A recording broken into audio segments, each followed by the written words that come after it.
This how it was. I smell now. It smells like the crying. Yeah. Yeah. Susie. Yeah. Yeah. You already know the rules. When you come in my house, take off those shoes and super violate that like button. It don't cost you nothing to hit that like button. Shall we begin? Shall we begin?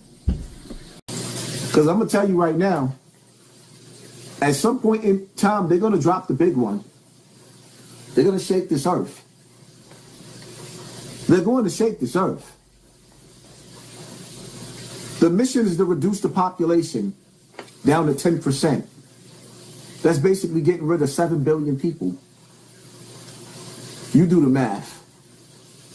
Something catastrophic has to happen. And yes, we have to prepare for the earthquakes. Yes, we have to prepare for the black rain, which is the oil, the fires. Yes, we have to prepare for the tsunamis. Yes, we have to prepare for famine. We have to prepare for starvation. Huh? All boiled into one. And some of y'all not even going, some of y'all are just going to witness what's happening. And you know what's going to happen? You're going to drop dead from a heart attack. Just seeing the stress of what's going on to the world is going to make some of y'all just drop dead. You ain't going to even be able to, you're just going to drop dead. You're going to be able to take it. And believe me, that might be a mercy. To actually die and not have to live in what this world is getting ready to become. Some of us already had a miserable life. Some of us already had miserable childhoods. And now go through miserable being an adult. Wrong to pay Paul. Now you adult, now you on your own, now you paying bills and you still ain't happy. How could you be happy when you know that you a slave? You have no say-so over nothing.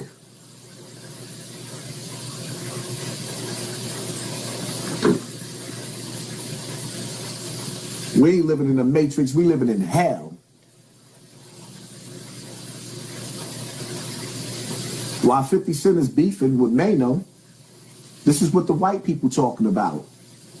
While the United States government is saying that we are now on a path to deploying American troops on the ground in Iran, elites are buying bunkers. That's right, bunker sales have surged tenfold, and the CEO of Atlas Survival Shelters said that 2 senior Trump cabinet members are recent buyers of these shelters. These bunkers are equipped with LED screens that can give the illusion of skylights while being underground. State-of-the-art air quality systems, of course, food and water storage, hidden entrances and exits to avoid unnecessary attention, and even escape tunnels. Just for this one company, sales are expected to hit 50 million next month, with models ranging from 20,000 up to luxury models that cost $5 million. But the question is, if there's nuclear fallout and all of our nature is destroyed, who wants to live underground anyways? And what about the people above ground that survive? What do you think we're going to do to you after you come out of your bunker? What do you think we're going to teach our kids about the bunker people? As always, I want to hear what you think about all of this down below. Nigga said, what do you think we're going to teach our people about the bunker people? Wow. It ain't a game. It's getting real in the battlefield, but some people are not going to believe it until it happens.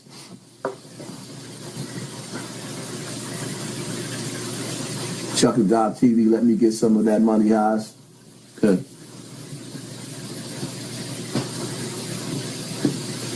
Hey, shout out to anybody I might have missed in the comment section with the super chat because my screen had went out, then it came back in.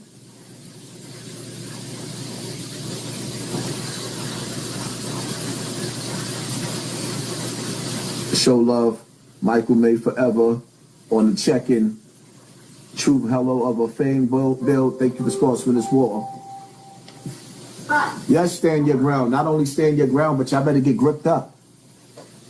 The constitutional right gave you a right to bear arms. And honestly speaking, at this point in time, I don't even give a damn about a constitutional right. I don't give, like, the law don't give a damn about the law, so I don't give a damn about the law neither. Right? The law don't give a damn about the law, so I don't give a damn about the law neither. Absolutely not. I don't care about the law anymore. You know why? Because everybody on the Epstein's files is still running around free. And all you white boys, all you MAGA niggas, all you white boys that all y'all talk about is war. Remember, because all y'all talk about is that race war and what y'all gonna do to the other side. Make sure before y'all come out for that civil war to do anything to anybody, y'all start with the ones that did all that on them files. Go start with all of them people that's on the file that hurt y'all children. Don't pick and choose your battle. Don't pick and choose your battle. Because all you white boys be screaming how tough y'all is, and y'all can't wait for everything to jump off. But y'all kids is all through the Epstein list, and y'all not doing nothing. Miss me with all that tough talk. Oh, when it jump off, y'all not ready. Apparently, y'all not ready. It's the higher ups that's eating y'all children like Cheerios. What that nigga Tony the Tiger said, they're great. Yeah. All these actors sit up there apologizing because they was eating them little white babies like Cheerios. They're great. Nigga said y'all babies taste like Frosted Flakes. And y'all ain't gonna do nothing? Absolutely nothing?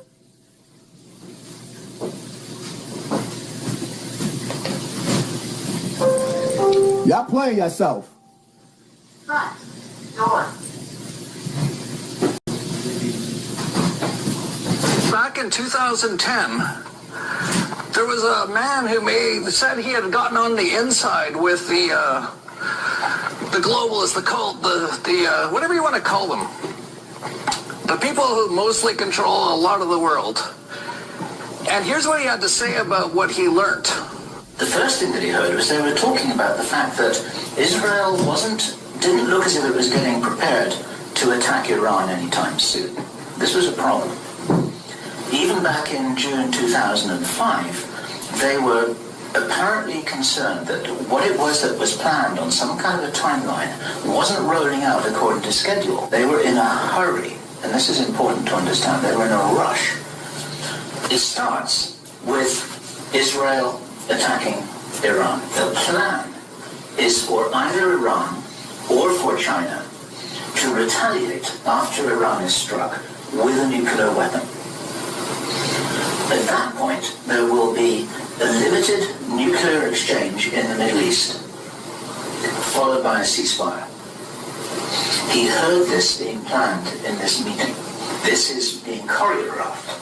It's like a script for a movie. This is exactly what's intended to happen. In this rollout of this crazy scenario, where it is intended that there will be a limited nuclear exchange in the Middle East, the idea is that as the world looks upon this with horror, then they will demand from their governments that there are heavy controls over travel, over communication, over people who meet, over people who protest in the streets. They want to make sure that they don't have crazy bombers on airplanes, crazy bombers in the shopping malls.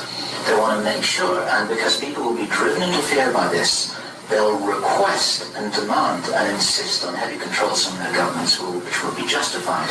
And this is where you're going to kind of get the martial law situation in all the Western countries. Bill Cooper, who was killed after he predicted 9/11, and then soon after 9/11 was killed, said this in 1992. What role in the Middle East again does Israel play in this?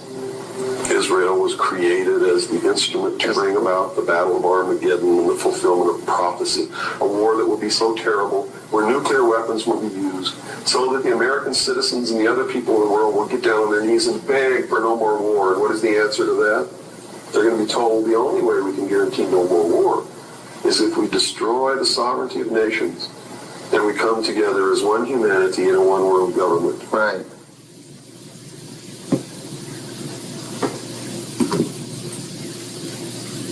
May he rest in peace. Because you know they turned his TV off, right? Because he was warning about this 30 years ago. 40 years ago. If y'all know who he is, put him in the comment section. They turned his TV off. Because he warned us about this 40 years ago. The ink is dried and the pen has lifted. These plans been here to bring about their new world order and a one world leader. These countries ain't really beefing with each other, dogs. They beefing with us. All of the higher ups that's running these countries are evil. Listen, if a country could afford to spend over $1 trillion in missiles in 1 week, couldn't you just feed every person on this earth? Is that not enough money to feed everybody on this earth for free for the rest of their life? The money that's being spent in missiles, which I didn't hear Pac when he said, y'all got money for wars but can't feed the poor. There will be nobody that has to pay rent on this earth, and there will be nobody that will be hungry on this earth. This is why in the Bible it says that it is easier for a camel to get through the eye of a needle than it is for a rich man to get into paradise. That's why Trump told you straight up and down, he know he going to hell. He ain't even lie. Then he turned around and see all the people praying over him. You praying for the devil. Be careful what you ask for. You're praying for the devil.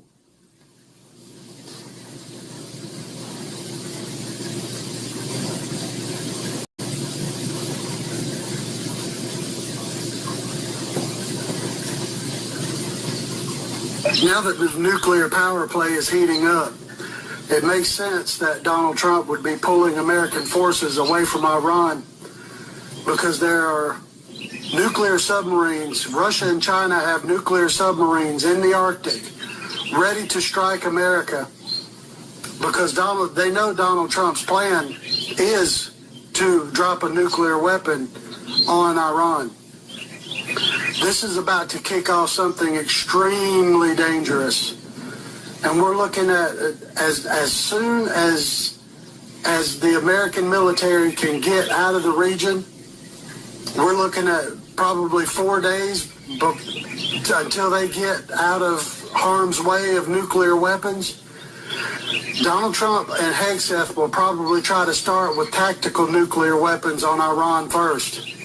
But their bunkers are so deep. We're talking 50 meters under granite. 500 meters under granite. 500 meters under granite.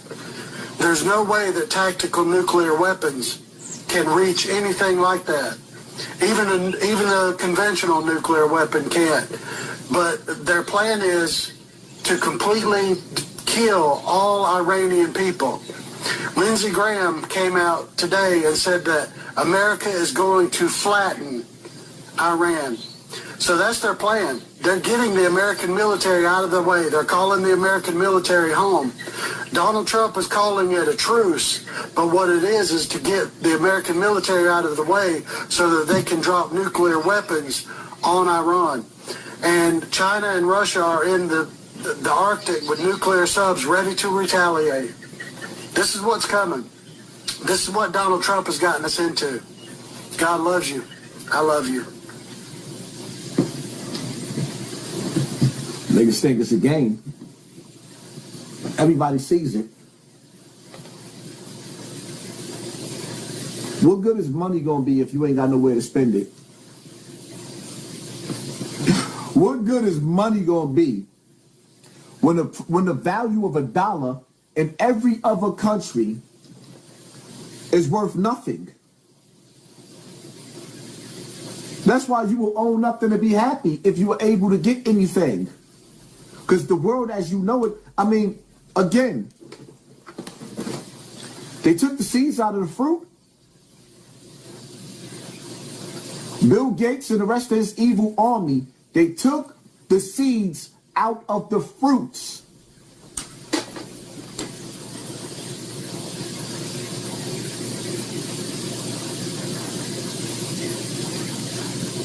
They've been burning down the forest. Where you gonna go? Nowhere to run to.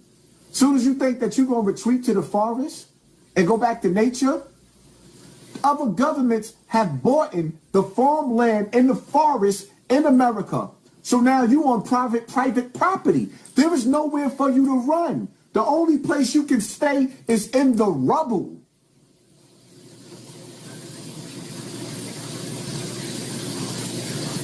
Oh, you think you safe in the South? Because you got your house and you got your land? You didn't see what they did when they turned on the weather machines and made all those mudslides destroy all those different towns in Virginia, North Carolina, and South Carolina? Hello? Y'all don't see the plan? It ain't gonna be nowhere to escape, because if the missiles don't hit you, the weather will.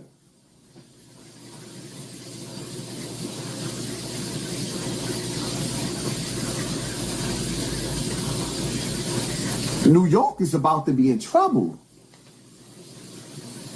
There's going to be a tsunami that's going to hit New York that's going to be so bad.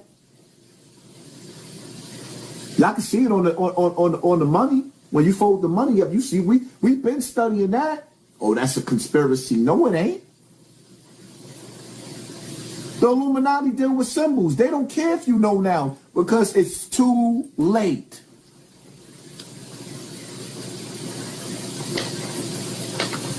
What am I going to do? Try to get my dick sucked so I could die with a smile on my face? I'm going to enjoy every moment that I possibly can until I die. If I live, I got to figure it out. If I live, honestly speaking, I'm going to be real. I don't know if I want to live in a world like that. I don't know if I want my kids to live in the world, my autistic kids. Mentally, God, I just ask God to give me the strength to take my family if he has to. That's not a world I want my family to live in. I don't want to be a slave no more. And see, the thing about it is, when they turn this earth upside down, there's going to be niggas that's going to be angry. There's going to be some rednecks that's going to be angry. And that's what they created these new forms of police for. It's clear as day, with everything that just happened with these Epstein files, that the police is not here for the rich. They are here for the poor. Even the police and the FBI won't go rescue the Epstein files, the Epstein children. No, they still focused on young black men in the ghetto. They made us the face of crime. Meanwhile, they eating kids like cookies. They made us the face of crime. Meanwhile, they eating kids like cookies. And not enough people are mad about it. Black people don't care because we went through slavery. But you do got white people that's pissed off. Oh yeah, you got some rednecks they tight. They don't like the fact that their children being eaten. Shout out to the white people that stand for something. We're 10 days into the war with Iran and there's still no end in sight. Let me explain why. My name's Adam. I used to be in the Marine Corps. I used to be in CIA. I'm now running for Congress in Virginia. We're doing regular updates on the war, trying to keep people informed and make some sense of the chaos. I'll start with the facts, then give some analysis into what's happening. So here are the facts.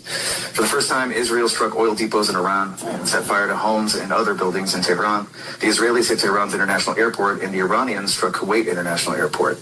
A missile hit one of Iran's freshwater desalination plants. The Pentagon denied responsibility, but Iran retaliated anyway by hitting a desalination plant in Bahrain. Strikes like these are considered war crimes. Iran hit the main refinery in Bahrain as well, who has now stopped all oil production, and Iran continued cluster munition strikes on Israel, while Israel launched airstrikes and ground incursions into Lebanon. Trump demanded that Iran unconditionally surrender and that he would pick the next Iranian leader, and that was immediately followed by Iran announcing their new leader. Russia is continuing to provide intelligence to Iran, and finally, a Chinese signals intelligence vessel has been spotted near the Gulf of Oman. So now, let's zoom out and put all of that together.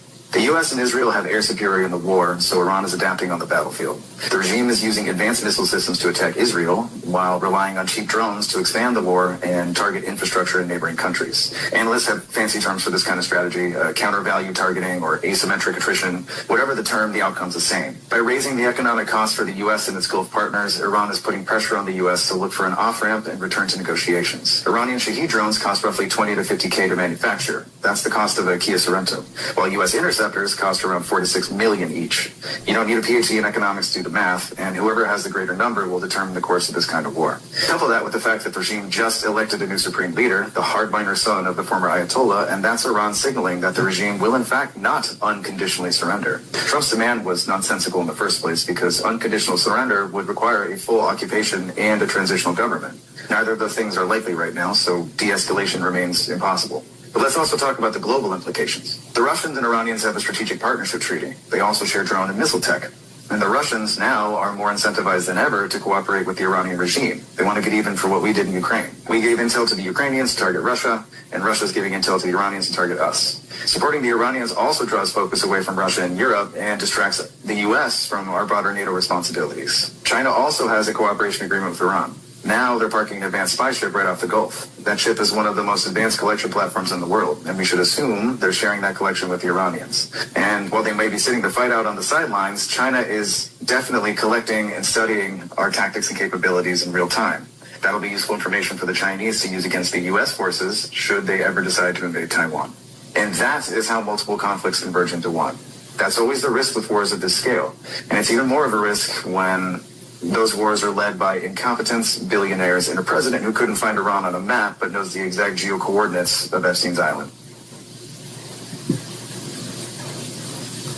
I love to see white men and white women who stand against white supremacy. I love to see white men and white women who stands against evil. I hate to see all these black celebrities and all these black podcasters talking about pissing shit.